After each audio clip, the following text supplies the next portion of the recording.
আপনার বাসায় যদি আলু থাকে আর হাতে যদি সময় থাকে তাহলে আপনার বাচ্চাদেরকে এই চিপসগুলো বানিয়ে দিতে পারেন খুব অল্প সময়ে এবং খুব সহজেই। আসসালামু আলাইকুম, welcome to my channel baking cooking and craft. আজকে আমি খুব সিম্পল একটা আলুর রেসিপি শেয়ার করব। আমি 3টা আলু নিয়েছি এবং আলুর খোসাগুলো ফেলে দিয়েছি। এখন আমি আলুগুলোকে ভালো মতো ক্লিন করে নিলাম। আপনার বাচ্চাকে বাজারে কেনা চিপস না দিয়ে বরঞ্চ বাসায় বানিয়ে এই চিপসগুলো দিন। এগুলো খুব বেশি স্বাস্থ্যসম্মত হবে এবং খেতেও ভীষণ মজাদার। বাসায় বানানো যে কোনো খাবার দোকানে কেনা খাবার থেকে হাজার গুণে ভালো। এখন প্রতিটা আলুকে পাতলা পাতলা স্লাইস করে কেটে নেব। আস্তে আস্তে সময় নিয়ে আমি সবগুলো আলু কেটে নিলাম। সবগুলো আলু পাতলা পাতলা করে স্লাইস করে কেটে নেওয়ার পরে এখন আমি এগুলোকে ভালো মতো ক্লিন করে নেব। আমি একটা পাত্রে একটু পানি নিয়ে নিলাম। তারপরে সবগুলো স্লাইস করা আলু এই পানির মধ্যে চুবিয়ে ক্লিন করে নেব। আমি সামান্য লবণ দিয়ে দিলাম। লবণটাকে ভালো মতো নেড়েচে আলুর সাথে মিক্স করে নিতে হবে। আলুগুলোকে ভালো মতো ক্লিন করে নেওয়া হয়ে গেল। এখন আমি একটা স্ট্রেনার দিয়ে পানিটাকে ছাড়িয়ে নিব। আমি একটা প্লেটের উপরে টিস্যু নিলাম, তার উপরে আলুগুলো ঢেলে দিলাম। আস্তে আস্তে পানিগুলো টিস্যু দিয়ে চেপে চেপে মুছে নেব। যদি পানিটা ভালো মতো মুছে না নেই তাহলে কিন্তু তেলে দেওয়ার সাথে সাথে গায়ে তেল ছিটতে পারে, এই জন্য সাবধান। এখন আমি সামান্য কর্নফ্লাওয়ার মেখে নিলাম আলুগুলোর মধ্যে।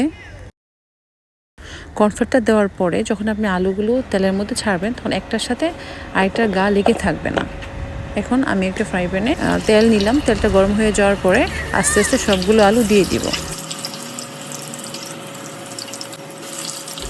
আস্তে আস্তে সবগুলো কাটা আলু দিয়ে দিব। মাঝে মাঝে ফ্রাই প্যানের হ্যান্ডেলটা ধরে একটু ঝাঁকিয়ে নিব, যাতে করে একটার সাথে একটা লেগে না থাকে। কিছুক্ষণ পরে আলুগুলোকে একটু নেড়ে চেড়ে দিতে হবে এবং খুব সাবধানে করতে হবে যাতে ভেঙে না যায়। এই তো আলুগুলো গোল্ডেন ব্রাউন করা হয়ে গেলে এখন আমি আস্তে আস্তে এগুলোকে তুলে নিব। আলু চিপসগুলো ভাজা হয়ে গেল।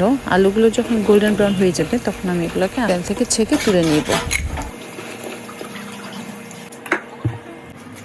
একটা প্লেটের উপর নিয়ে আস্তে আস্তে টিস্যু দিয়ে চেপে চেপে তেলগুলো বের করে দিব, যাতে চিপসের গায়ে আর কোনো তেল লেগে না থাকে।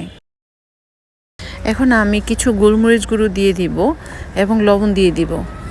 দিয়ে আস্তে আস্তে ভালো করে ঝাঁকিয়ে চিপসের সাথে লবণ আর গোলমরিচটা মিক্স করে নিব। এই তো রেডি হয়ে গেল আমার আলুর চিপস।